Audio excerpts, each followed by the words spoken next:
This is a CFC News Break. I'm Catherine Merkel, making news at this hour. Over 200 Cougars are gearing up for the 6th Annual College of Charleston Model United Nations Conference set for this weekend. This year's conference will focus on internet freedom, net neutrality, bodily integrity, and environmental protections. I'm Catherine Merkel reporting for CFC Scene with this week's edition of Campus Conversation. This week's guest is College of Charleston EMT Megan Chauncey. For the past 2 years, Chauncey has volunteered with the Fire and EMS team here at the college.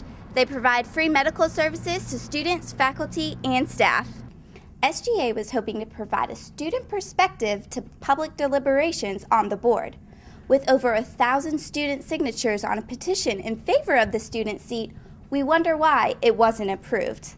I asked students how they feel about the college's decision to decline the student seat. Sports to music editing is a trend many credit Forty for starting. The technique actually led him to an Emmy in 1969 when he edited kids' football footage to music. Forty said, and this is an exact quote, "I love the music editing part of the business. I liked finding a song and matching it to film," end quote. Forty also reflected on his memories with longtime friend Andy Rooney. They face off against 8th-seeded Appalachian State today in the quarterfinals of the 2011 SoCon Women's Tennis Championship. Checking in on weather, so far it's a beautiful day, about 78 degrees, although we're expecting thunderstorms, so keep an umbrella handy. That's our time for now. I'll be back in 1 hour with another update. I'm Catherine Merkel for CFC Scene. Hi, I'm Catherine Merkel for CFC Scene. Good news, Cougars. The day has finally come and we can finally kiss our webmail accounts goodbye. The college has finally made the change to its new email system, CMail, through Google, offering students a variety of Google apps. Let's take a look to see how well this change is going over on campus. Well, it's no secret on campus that the school has made the change to CMail. The college is spreading the word and encouraging all students to make the switch. All you have to do is log on to your My Charleston account, click on the Academic Services tab, and hit the link to register. Students are able to log into their accounts by visiting the school's personal Google account login page at mail.g.cfc.edu or by logging in through Google. College of Charleston student Rachel Edmondson shares how well the switch went over for her. I like it a lot better than webmail. Webmail was really slow and I didn't always get all my messages. With the CMail, I get everything really quickly, and all my old mail switched right over as soon as I switched to it. Switching over to Google allows students to take advantage of its apps, including Google Docs and Google Sites. Director of Student Computing Services, Tracy Bates, talks about the upgrade from webmail to CMail. The biggest difference is that it's not just webmail. Before, the old system was literally just email and nothing else. This one is email, but it's better because your quotas are much higher. But also, you're allowed to send outgoing mail from off campus, which is something we did not provide before.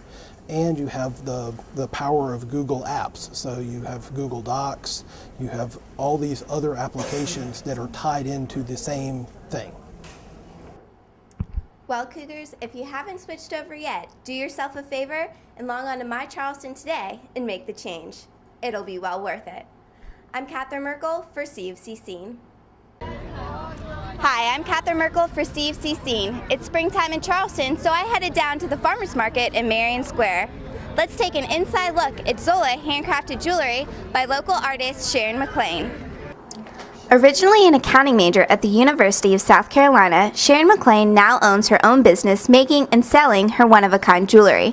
The local artist quit her job and traveled to New York City to take a sculpting class at New York University. After the year-long course, she returned home with no job, so she started working in a small boutique in Columbia. Inspired by the handmade jewelry she saw at work, McLean went home and gave it a try. With no experience in jewelry making, she made her first few pieces. Impressed by her work, the owner of the boutique offered to start selling her pieces in the store. From there on, her jewelry took off. McLean takes a second to talk about her success and why customers love her jewelry.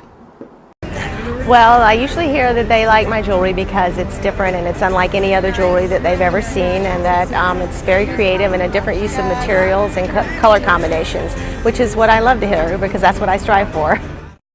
Zola handcrafted jewelry is currently sold in stores as well as indoor and outdoor shows throughout the Southeast, online, and of course the Charleston Farmers Market.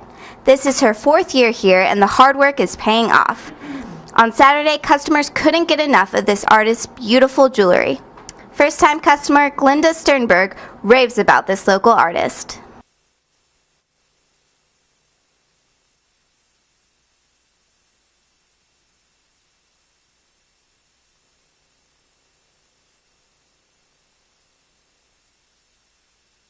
If you liked what you saw, then you're in luck. The farmers market is here to stay till the weekend before Christmas. So come on down to Marion Square Saturdays from 8 to 2 and check out Zola Handcrafted Jewelry, or check them out online at zolajewelry.com. I'm Catherine Merkel for CFC Scene. Thanks, Megan. Before joining the 60 Minutes crew, Forty worked at a CBS affiliate in New York for the Frank Gifford Sports Show. Forty shared a segment he edited for the New York Jets in 1963 to the music of Frank Sinatra. Sports-to-music editing is a trend many credit Forty for starting. The technique actually led him to an Emmy in 1969 when he edited kids' football footage to music. Forty said, and this is an exact quote, "I love the music editing part of the business. I liked finding a song and matching it to film," end quote. Forty also reflected on his memories with longtime friend Andy Rooney. While they came from two completely different backgrounds, Forty said, and these are his exact words, "We didn't have too much in common, except for food, but that was enough for us to get along," end quote. Rooney and Forty produced over 700 segments together on 60 Minutes, including the controversial An Essay on War, which went on to win an Actors Guild Award. When asked by a student at the end of the presentation what it takes to become a great film editor, Forty responded, "To be a great film editor, you don't need to listen to your director. If you see something great, then go with it, because chances are it will," end quote. I'm Catherine Merkel reporting live from the Education Center on the College of Charleston campus. Back to you.